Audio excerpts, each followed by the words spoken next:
Поглаварот на МПЦ, архиепископот Стефан, во деновите на строгите пости пред Христовото раѓање сепак не постел. Тој деновиве на покана на бизнисмени, негови фанови, иако биле строги пости, отишол и со друштвото се забавувал во елитен скопски ресторан. Дедото, како што велат очевидци кои се нашле во ресторанот, испил баеги, а и мезал од трпезата. Овој ресторан е познат по специјалитетите гулаш од црнечко месо и колбаси од мечка. Потребни ли се вакви вести во медиумите?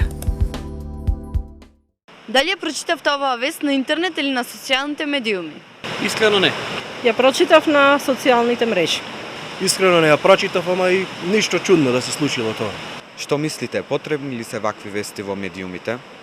Искрено живееме во време каде што лажните вести се сервираат секојдневно, така да не ме чуди што и ова вест е една од тие што се пласираат. Апсолутно не.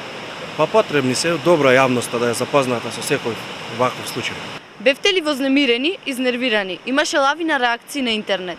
Навреди, пцовки. Имаше говор на омраза во текстот. Искрено секоја вест ја проверувам од повеќе медиуми, како пишани така електронски, така да не предизвика некој големо чувство на нервоза или нешто така. Разочарување во смисол новинарот си поигрува со свеста на христијаните. Не ме чудеш, јас лично ништо посебно не предизвика кај мене. Дали може би ја споделивте оваа вест на социјалните мрежи или дали ја видовте кај некој пријател да е споделена? Да, видов кај многу пријатели, но искрено јас вестите ги собирам од повеќе медиуми, заклучок носам на база на повеќе истражувања што ги правам. Не. Не. Не ја видов. Веста. Дали ја коментирате оваа вест со вашите пријатели? Не ја коментирав пошто ни ја прочитав веста. Не. Да, како афористичар ги коментирам лажните вести на свој начин.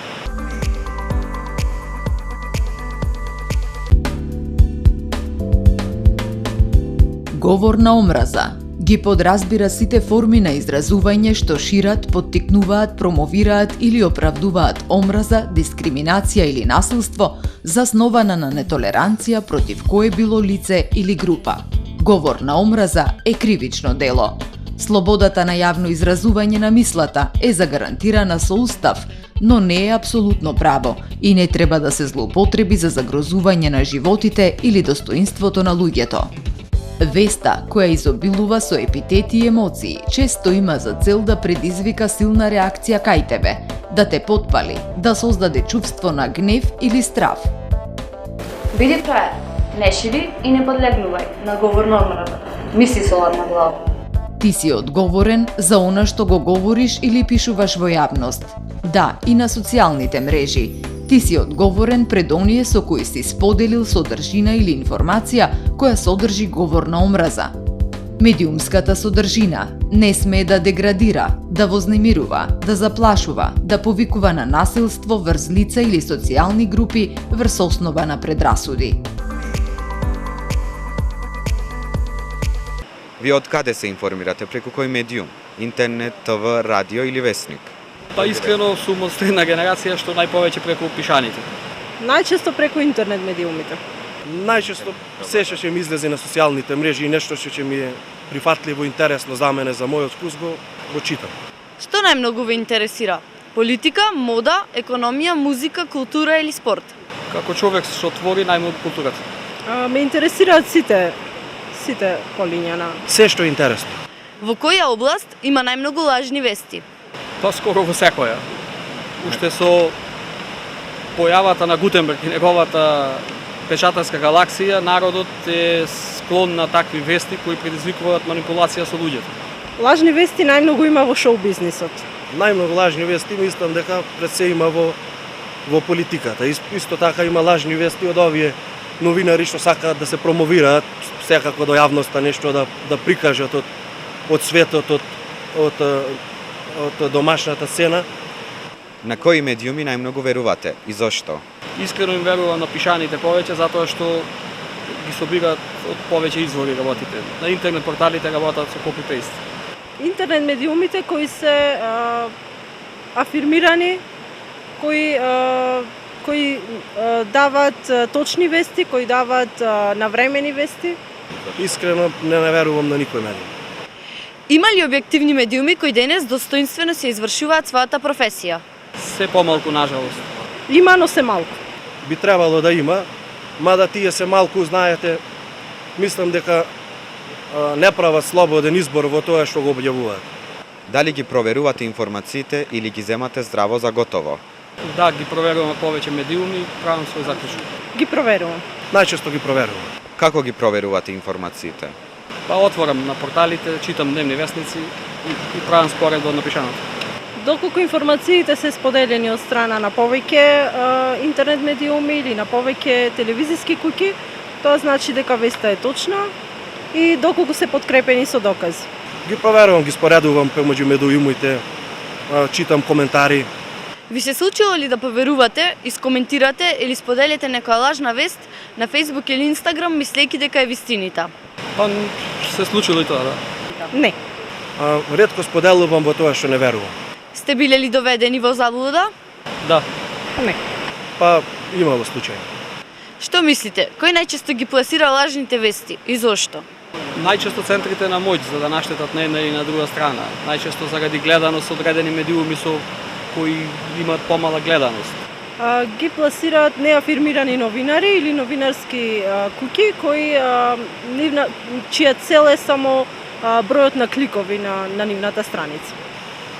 Најчесто ги пласираат, нормално, новинарите треба да ги пласираат, а ги пласираат најчесто пошто мислам дека користат средства од некои фондови и мора тоа да го прават. Кажав дека не е слободоумие тоа, току некој им го налага исто. Моје мислење. Тешко ли е денес да се направи дистинкција или разлика меѓу вистинските и лажните вести? Па вака, ќе ја цитирам една ваша колешка која вели во морето на информации треба да ги одбереш правилните, да ги прочиташ и точно да ја пласираш вистината. Тоа е, мислам, најреално во овој случај. Не е тешко да се разликуваат, лажните вести се разликуваат од вистинските вести без никаков проблем. Не е тешко ако добро се прочита. Што мислите за воведување предмет медиумска писменост во образованието? Нажалост, далеку сме од тој да тоа се воведе кај нас, бидејќи уште не се створени услови за други работи пропратни во медиумите, не е за тоа. Идејата е одлична, би требало да има медиумска писменост со оглед на тоа што интернет медиумите се голем дел од нашиот живот и од нашето секојдневие, но исто би било добро кога и сите старосни групи би биле опфатени со некој таков едукационен проект. Секој предмет што би допридонесол, значи јавноста да развие свест, поголема свест ево за медиумите, е добро да се донесе во училиштата и да се едуцираат младите. Би сакале ли вие да се запознаете повеќе со оваа област? Да, секако. Секако. Да. Што мислите за овој наш проект преку кој ние се обидуваме да ги едуцираме граѓаните за лажните вести и да го поддигнеме нивото? Проектот ви е супер, треба да има повеќе вакви проекти, бидејќи сепак денеска се помалку се чита, се зема здраво за готово тоа што се пласира на електронските медиуми, се помалку се читаат печатените, така да сформираме слика по тоа што го гледаме, само не тоа што знаеме да го обработиме како луѓе. Одличен проект. Одличен. Потекот би е добар и мислам дека треба во оваа држава да се справи да исто.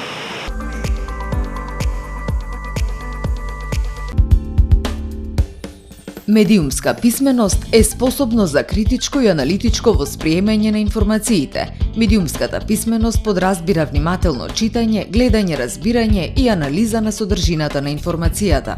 Медиумите те информираат, едуцираат и забавуваат. Се што стигнува до тебе како текст, слика, звук, се е тоа медиумска порака. Тие се тука за да те моделираат тебе, твоето размислување и однесување. Се што гледаш, читаш, слушаш на медиумите не е апсолутна вистина. Медиумите креираат содржини за да бидат погледани, послушани, почитани или поради други интереси креираат манипулативна стварност. Биди фраер, не наседнувај на скроена реалност. Биди фраер, мисли со своја глава. Секогаш прочитај повеќе, побарај повеќе информации, информирај се од повеќе извори, провери дали веста содржи став и изјава од сите инволвирани страни, провери ги фактите. Од оваа денешна емисија снимана во општина Вевчани, може да заклучиме дека и жителите на оваа општина се многу свесни за огромниот број на лажни вести со кои што денес се преплавени медиумите. Ширењето на говор на омраза представува пласирање на дискриминирачки и расистички содржини против определена жртва. Никогаш не споделувајте и не верувајте на ваквите вести кои што содржат пцовки, навреди и говор на омраза.